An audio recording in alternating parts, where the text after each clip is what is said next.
Hello there, Sarah from 17 once again. This is my Last Guardian video walkthrough. This is us pushing a giant mechanism of some sort so that it can fall off the edge, strip the cable on this particular platform, get you all nervous and introduce you to a mechanic that will happen throughout the game, which is the idea of jumps you were never intended to make where Trico can save you. And this is something that you probably saw in a trailer a long time ago and then forgot, but there are certain instances where you go to make a jump and the game will slow down dramatically, and then Trico will catch you, and if he fails to catch you, he'll catch you with his tail instead. And it's a nice little moment. If I did have to criticise it, and I'm going to, I think it happens a bit too much, and I don't enjoy the slow motion aspect of it. I think the slow motion aspect of it ruins the shock of it. In my opinion, my most humble opinion, I think aside from the first instance, all the other instances where he catches you should not have the slow motion because it should make you feel like you've failed or you've lost, and then he catches you. But when it slows down, it's generally signposting that he's about to save you, which completely diminishes the surprise of it. So I just think it's a stylistic choice that takes away from it. And be very careful here, guys. If you jump prematurely, Trico will not catch you. I know this because I did it. And I know this because I've been looking at this footage for my review that I've written. Because I sat down the other day, decided to do some writing. I intended to do the Final Fantasy 15 review, but I know that's going to be like fucking 15 pages. Because it's just... Here it goes. Boom! Looks like you've lost, doesn't it? But the slow motion tells you that something's different as he catches you, and there's these wonderful moments of him putting you down. But I was scrimming through the footage, and have you ever wrote a review where you feel like it's a solid piece for what it is and you don't want to change it, but then when you go back through it there's a few things that you wanted to say or you wanted to add but you don't feel like there's a place for them? Well, that's how I felt the other day. Like, I got to the end of the review, it was like 4 pages or something. I knocked it out in about 2 hours while listening to Dragon Force Sonic Firestorm, an album I bought in, when was that, 2006 or something ridiculous? It was a nice nostalgic time of, you know, just being inspired to write, listening to some crazy old school music, and then at the end of it I was like, I like this, I'm proud of what I've done here. I read it back through, it had a nice mixture of critiques and praises, and the words were in such a way that I feel like they express who I am and what I'm about when it comes to video games.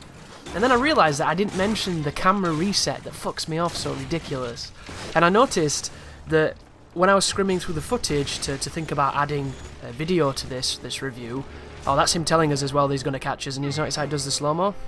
Once again, this is fine because it's showing us this mechanic exists, but every occasion after this, I think it'd just be better without it. And I was in Darkside Phil's stream watching him play a certain part of this game, and the frame rate was shit in the bed, it was like single digits, it was hilarious, and then someone in the chat was on about it's intentionally slowed down to be cinematic. Like, dude, the slow-mo, and then there's terrible frame rate, and then when the slow-mo with terrible frame rate, that's what you have right there. It was a beautiful sequence. It wasn't this one, but it was just great to see just the average person who really likes this game defend aspects of it that are indefensible, if that's even a word. I'm sure there's some variant of that. Because I say unoffensive, which is not true, it's inoffensive, yet I prefer unoffensive, even though one is probably in the dictionary whereas the other one isn't. I'm evolving language, people, let me have my free will. But move the pot so that Trico can climb over the log, and then push onwards. But I'm going to talk about it now because you might not have seen it and you might not have noticed it, but if you have, it's probably irritated you in the way that it irritated me. But when I was in the review, I was in a flow, and it was just kind of all coming, and I was talking about, you know, the resonance of Trico and what I expect the developers probably wished and intended, and what players will probably feel, and things like that. And I forgot to be like, the camera reset dog is dog shit, you should probably do something about that. And I might have mentioned it earlier, but I'm going to reiterate just to add to this, because it's missing from the review. But whenever the camera gets to a point where it can't quite compensate correctly, it just dips to black. It dips to black, it brings you back into the game from a different perspective, and it's completely disorienting, and I fucking hate it. So, that would have been in the review if I'd have remembered just how much that particular thing pissed me off, but at the time I was too busy talking about how emotionally bonding I was with Trico. So I blamed that. Another thing I noticed today as well, my videos, if you're wondering, they're at 720p, so they're not going to look as sharp as 1080p, and they're not going to look anywhere near as sharp as 4K, but they still look a decent level of fidelity. The reason why I've done this for so long is because my television can only do 1080p, it can't do 1080i because it's kind of old. So Sony Bravia, it's a fucking beast, I've had it for like 10 years and it still works perfectly. I'm in love with it. 42 inch, it warms my room, it's a fantastic companion. It's a real life Trico, only it listens to me. So I'm one of those people that I don't want to buy a new TV because I don't need it and I don't like wasting money, even though, you know, I kind of would like to have higher quality looking videos, because it's one of those things that always niggles at me, and it niggles at me for a long time, and it's that thing that's at the back of my mind all the time. This could look better, that could look better, it's the constant strive to be better. So I was watching a video the other day, and it had just gone up and it was processing, and if you've ever watched a video that's processing on YouTube, it looks blurry as fuck. And it got me super paranoid, like, are my videos really getting worse? Like, this looks like shit, what is this? And I completely forgot that it was processing and that was the reason for it, and when it came back on it looked fine. But I went into my capture device and I was looking at some settings just to double check that I'm recording at the right place. And if you remember, a long time ago, oh by the way, the puzzle here guys is to grab this, run towards that area and it will swing you off of the side.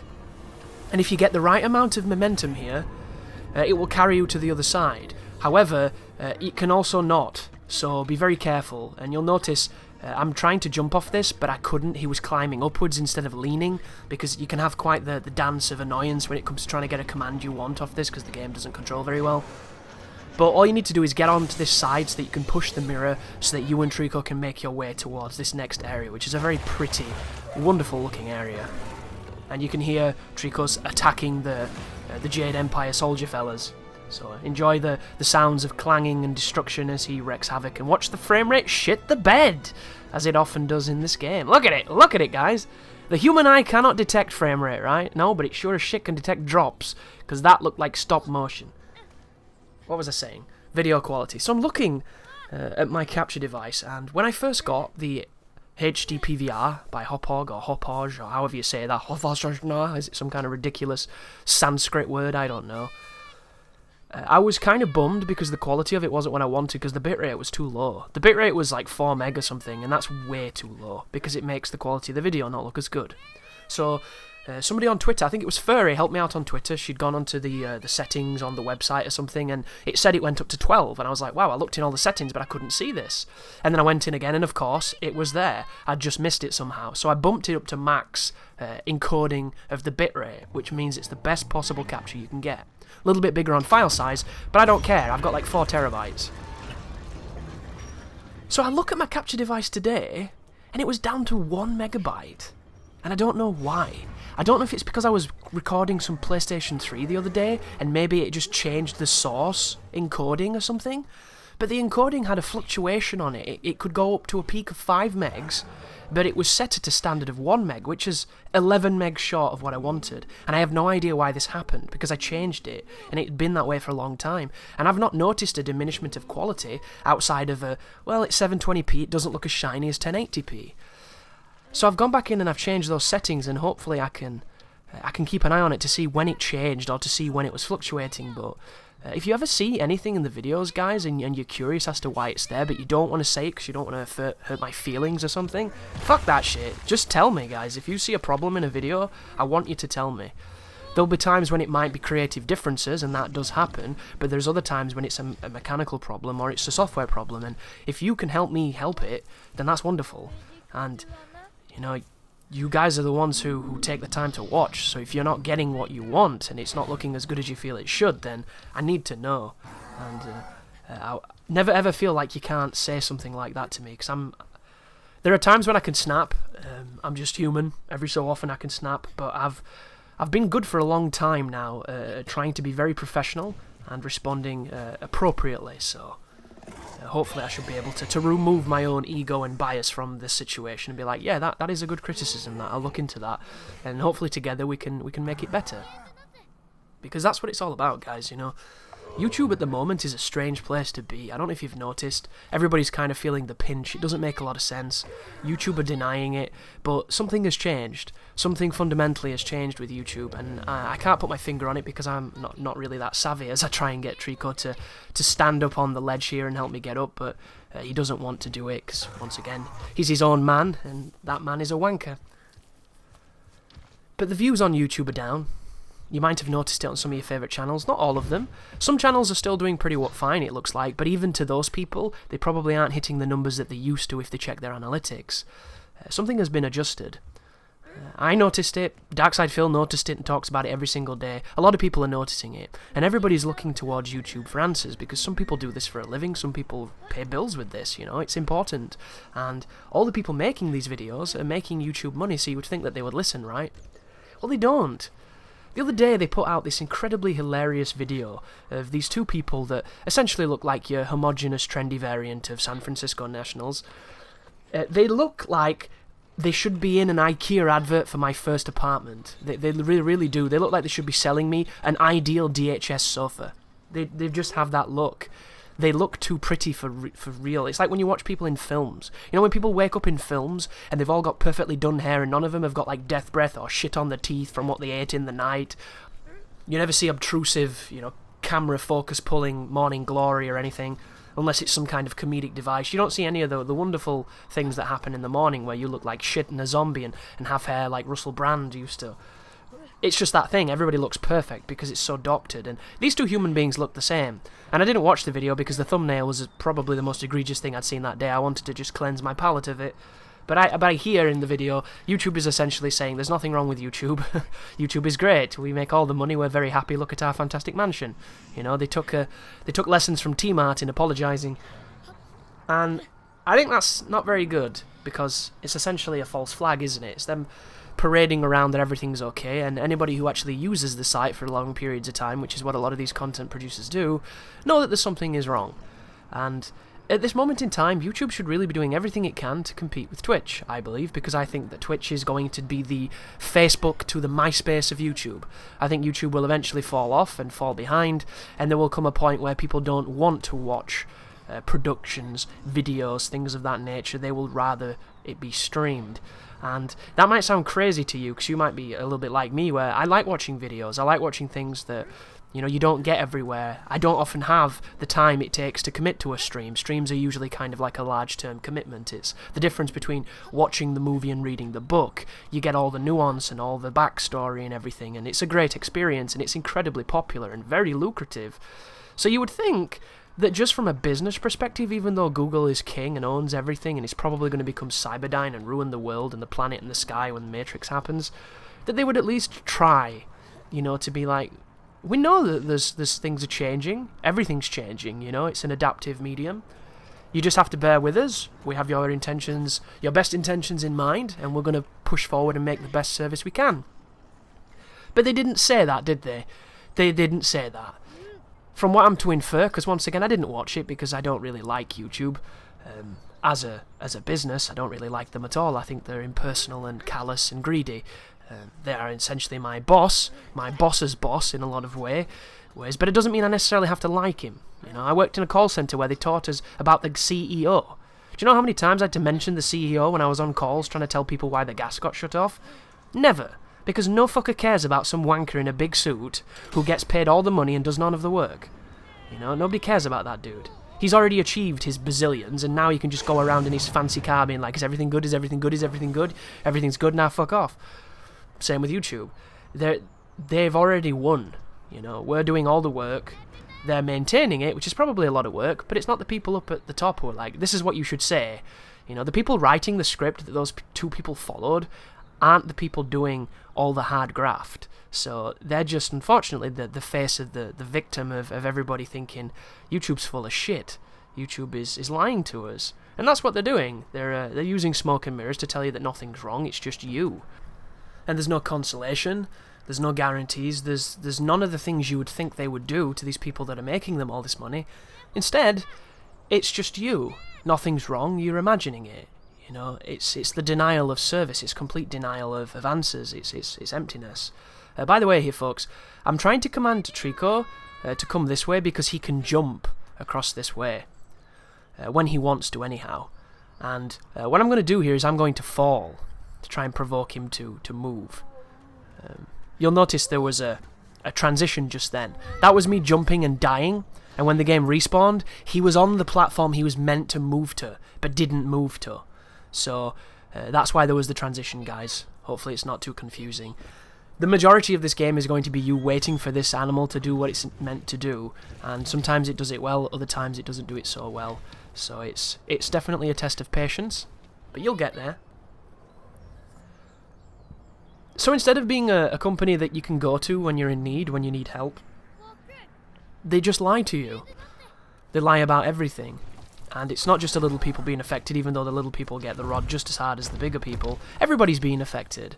And it couldn't have come at a worse part of the year, because if you don't know, ad revenue is at its highest around Christmas. So this is the part of the year where everybody should be doing everything they can to put up the stuff that gets views, to put up the content that brings people to their channel, because you're going to make a decent amount of money that way. Some people will make a small fortune, depending on what you do. And these last 2 months have just been like, nothing you do, regardless of how hoary you make it, performs the way it would have done the few months before. Yet YouTube wants to tell you that nothing's wrong, even though it is. How can a video that was averaging 1,000 views get 300 views when it's the same series? And that's with 100% acknowledgement of diminished returns and the fact that, you know, people are busy. There's peak times to bear in mind. Not everybody has a chance to watch videos. All of these things add up, but you can see them in analytics. You can see that people have lives, and that's a good thing. You shouldn't spend all your days watching YouTube videos. It's probably not too good for you. But if you do, and you enjoy it, there's nothing wrong with that either. But the analytics always shows it, so you can always make sense of it. And I'm somebody who studies my analytics because I want to know, what did I do differently when there's a spike? What did I do here that got such a result? And you can usually see the reason for the statistics. And all of this that's happened on YouTube recently, there's no reason for it. You know, you're getting higher things than you've ever seen, higher numbers on this than you've ever seen, yet it doesn't reflect directly on the video. And what a lot of people think they've done is they've changed how a view counts on YouTube now. So when people don't watch a certain amount of the video, I don't think they view it. And that is obviously a problem. But if they were to come out and tell us that that's what it was, then we would know. We wouldn't be looking at this video wondering why it should have twice what it has and it doesn't, and then we look at ourselves and think, what's wrong? Nothing's wrong, it's just the difference in the engine or the algorithm, yet they don't say that, so instead they leave you pondering. And I've tried not to mention it too much. This is probably the first time you might have heard me speak of it, because I don't think it's something that people watching a video would really care that much about. Some people love the you know, the behind the curtains of any kind of place. Not everybody does. However, The Last Guardian is so vapid when it comes to what I need to tell you to do, wait for an AI that doesn't listen, that I have been afforded a luxury right now to talk about anything, and the one thing that just came up is that. So here we are speaking of it. And all I will say for you kind folks is, it's nothing to do with you guys. It's not you at all. You know, DSP might make it sound like you should give him more money and hit him up on Patreon and donate and all this other bullshit. Tell your friends to watch his videos. Have 2 fucking videos open at the same time with 1 muted and all this other bullshit. All I'm going to say is, if you like the stuff and you're supporting it, keep doing what you're doing. That's awesome. I'm grateful that you're there. You have not done the change. You have not affected the change. You have not affected me. YouTube has. And they haven't taken responsibility to it, so I think we can all unify and say, fuck them. But we have some combat right here, and what combat it is! But the gist of this particular puzzle is if you run into this middle pillar just here and pull the lever, it's going to open up a doorway. Then you have to run past the threats to get through the doorway, and you're going to do this, I believe, twice on our journey. Look at that, I got grabbed during an animation of the camera showing me where I'm meant to go. Or I got hit, sorry, by the what are they called? Like, weird glyph projectiles that this character has. And then he grabs me and I mash the buttons, and then he drops me in this hilarious looking kind of like a glyph puddle. There you go. And I had a lot of theories of what I thought this was going to be. I mentioned them on stream when I was first streaming this. I had perhaps a theory that the Guardian was indeed something bad, and these Autonatron people, they were goodies. They were maybe members of our tribe who were religious men in this forgotten land, in this temple, and it was their duty to make sure that this evil was sealed. And we're a member of that tribe, but unfortunately, we have not gone through, you know, the full transition into the priesthood of whatever it is, so we're not fully aware of any of how this goes down, so we're kind of ignorant of it. And I thought that we were essentially helping a devil exit a prison. That's what I thought this was all going to be. And it was going to turn out that the reason why the boy has these tattoos is because it's the first manifestation of him growing the armour that will make him turn into one of these robot guys as he tries to R. Kelly me. Get the fuck off, idiot. Look how close that was, by the way. It's not a cruel fail state, but if he puts you in that cupboard, you will get bummed and you will fail. So I had this idea that we were essentially one of these dudes. These are parents trying to capture and stop this unruly child, while this child is unwittingly leading this cute pet to salvation, and this cute pet just might happen to be Lucifer. You know, I thought it was going to be something like that, and I thought that sounded like a pretty cool plot. It ain't that at all. It's nothing close to that. And I had so many different theories as the frame rate once again has trouble, as we get hit by a couple of the projectiles that give the screen that weird kind of 3D edge every so often. You might see a blur to the lines of the geometry. I think it's a nice effect. I'm not a big fan of the symbols on the screen swaying everywhere. Did you see it then?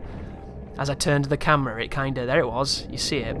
It's the artifacts of a camera when it turns. It's the way it interpolates the footage. It's an intentional effect that they've designed, and I like it a lot. It reminds me of when you look at a 3D image without the glasses and you can see the areas that overlap. It's kind of like that, but it's way more subtle. You saw it again when he jumped, you saw it when he grabbed. It's a very nice camera trick. I'd be curious as to how you make that, because I bet it's probably quite easy. But cool nonetheless, as Trico stares at us in a precarious position. So, YouTube is crazy right now. Thank you for watching me during this crazy period. On the channel, I would love to be bringing, you know, all kinds of crazy things, but the game releases have slowed down, and I have to focus on Last Guardian, even though the game itself is... you either care about it or you don't. Here's me removing a spear. You know, why not? You don't have to remove the spears, once again. People will tell you that it makes good old Trico more cooperative, but I've seen absolutely no evidence of this. The only evidence I've seen that the petting actually does something is after a fight. When Trico jumps up and down, all kind of excited, if you pet him on the back then, you can calm him down and he will go back to a normal state. But you don't have to. You can continue with the world and call him, and he will eventually come to you. It might save you a few seconds, but you use those seconds patting him. So, it's one of those interesting conversations, I think. There are a lot of elements in this game that you can choose to do that seem to be ultimately pointless. And I don't say that because I want to criticise The Last Guardian. I think that this is a game that is very endearing and charming in ways, but I don't see the point in telling people that patting and removing spears has this grand purpose when it doesn't. And the reason I say that is this walkthrough will have me completely avoiding both of those things, and I still get through the game. I still get through the game in the same pace I would have if I'd removed them. I just didn't waste the time removing them. You know, it's one of those things. But we're coming up on a puzzle here that involves messing around with some minecarts. There's also a barrel puzzle here, and I don't know if you have to do the barrel puzzle, but I do the barrel puzzle because it's the only way I recall doing this particular part of the game. And this is another area where it would have been better for me to do a second playthrough of this game to get the fondness and the muscle memory of what's expected of me. But you look, the narrator tells me now that the beast is simply hungry, and that's when it tells you that you have to get a barrel for plot purposes, I think. So I think you have to do this before you can do the puzzle. But as I was saying, sorry, I don't think I could have done a second playthrough of this game, guys. I really don't. The idea of a third playthrough right now is a horrible idea. I don't want to. I just can't. I can't face it. And you might be like, why? I didn't like this recording run at all. It was frustrating. It was irritable. A lot of the joy that I got from that initial journey and the discovery and then the carrot on the string of the plot that generally only gives you 2 excerpts, once at the end and once like 2/3 through the game. Without those 2 motivators and without that, you know, I'm curious as to where this is going, I didn't think it was a very fun game. I just butted heads with Trico through the entire journey. I got angry a lot. The game wouldn't do what I wanted it to do a lot. And it really highlighted that it is just a linear sequence of subpar platforming and puzzles. And a third playthrough would probably kill me. Because it's not for me, guys, you know. That first playthrough I was angry a lot, I was shouting a lot, and I was having frustration, but there was a magic. And you can't capture the same magic twice. And that's how I feel about this particular game. Like, I did the walkthrough to the best I could. I tried not to die. I never died, technically, but I didn't get the trophy, so something happened. And I tried to do the speedrun one, but I made too many mistakes and realised it was going to take me a little bit too long to do the game. And I think I ended up beating it in like 5 hours and 30 minutes, 5 hours 40. I was way, way over. So that wasn't something. And then the realisation of, you know, maybe I could play it again and do better, which is what I originally thought I was going to do, guys. I thought that because I knew where I was going to be able to just boss most of the game. And I had the ideas of resetting halfway through the game and starting again and all these other grand notions. And then when you play and the animal just doesn't listen to you and nothing fucking works, there's no way I was resetting. If I would have reset, I would have never finished the guide. And there was 2 points where I wanted to stop making the guide and just cancel it, because I just wasn't enjoying the game. And that has to be said, because replay value is a big thing in video games, and it doesn't mean that you won't like it and want to play it a whole bunch of times. But if you were to say to me, Chris, do you want to play Shadows of the Colossus, or do you want to play Last Guardian again? I will never pick this game. Ever. Because Shadows is just better in every conceivable way for me. And that's just a personal opinion as we bring the barrel to our buddy Trico. And if you hold them, sometimes he grabs them out of your hands, which solves and remedies the problem of him not being able to pick them up. But occasionally, he does that. Can anybody think of a compelling reason why that missed? Because I can't. There's no reason for it to miss, but it does. And I'm sorry, it's bad. You know? I like this game, and it has merit, but that's not one of them. It really isn't. But now Trico's all happy, doing his little jumpy thing. Now he's going to help us move the minecart, so we're going to be able to progress forward. You'll notice I'm also moving with a limp, because I went up on the chain to an area that isn't needed until later in the game. And I tried to jump to land on Trico. Not a difficult thing to achieve, you would imagine. I have played almost every platformer that's come across my gaming horizon, all the way from Mario on the NES, you know, to like Banjo Nuts and Bolts on the Xbox 360, even though it's kind of a racing game, isn't it? And I missed. Yep. I jumped. The boy has weird inertia in midair, and I missed. So I ended up paying the price with that big fall, and then I couldn't move. Trico is needed to push this bit, but you don't have to push it immediately like I'm trying to do. You have to climb on the other minecart, jump across to an area where you can open up this doorway, and you'll notice the minecart's lined up perfectly. This is a pretty good puzzle, I don't mind it at all. It's simple, but it works. It's one of the areas where the puzzle is just kind of natural, and I think if there was more to the game, you wouldn't have noticed just how simple and rudimentary a lot of the puzzles were, but because they are such a central focus to it, you would think there would perhaps be a little bit more complexity or a little bit more scale. That being said, I do personally believe you do not have to make something complex to make it good. I think simplicity is usually and oftentimes the best choice.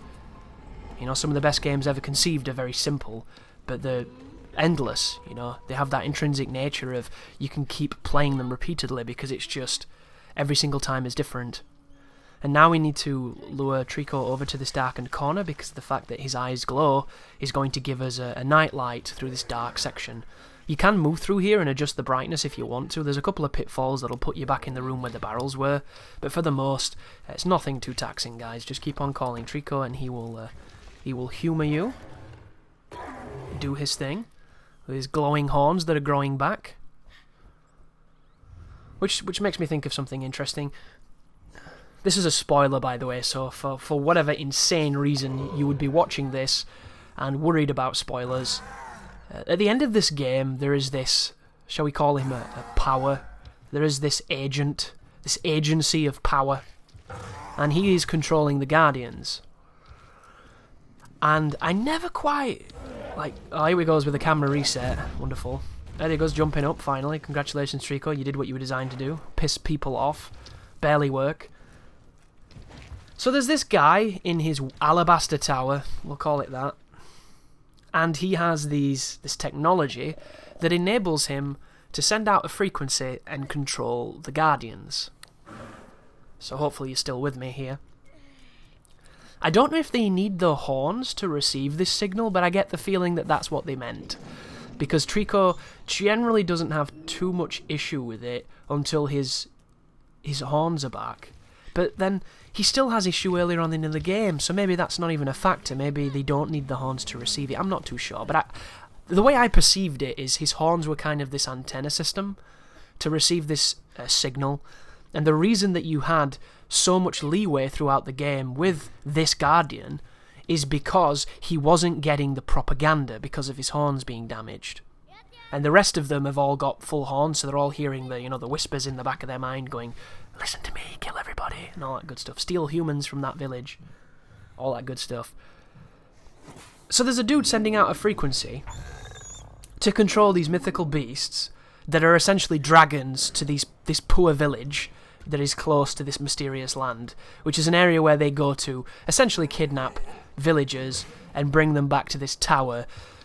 I guess I haven't really thought too much about why they do this, but the way the game shows you is you put the humans into that weird bird chamber on the tower and it produces the barrels.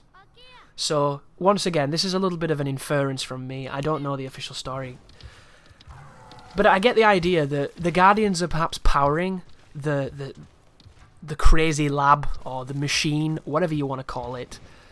By bringing these hosts, they power up this agency, this power, this antagonist, the enemy guy.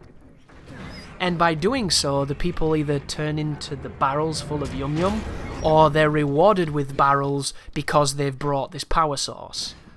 So, like, the final boss character is essentially the lead computer in the Matrix, and the Guardians are the ciphers that, are helping the human harvest of those huge fields of people. Kinda like that. But it's like that thing of... I know you were never going to get the plot you wanted, and you were never going to get all the pieces of the plot you wanted, but why is he doing it? Who is he? How can he be so different to everything else in this world? Did he make this entire valley? Where are the Guardians come from? Are the Guardians really just slaves? Are they a poor unfortunate side effect of his tyranny and his rampage, this reign of terror? Like, were the Guardians just nice, humble creatures until he put this, those helmets on them and sent that frequency out that turns them into slaves? It's weird.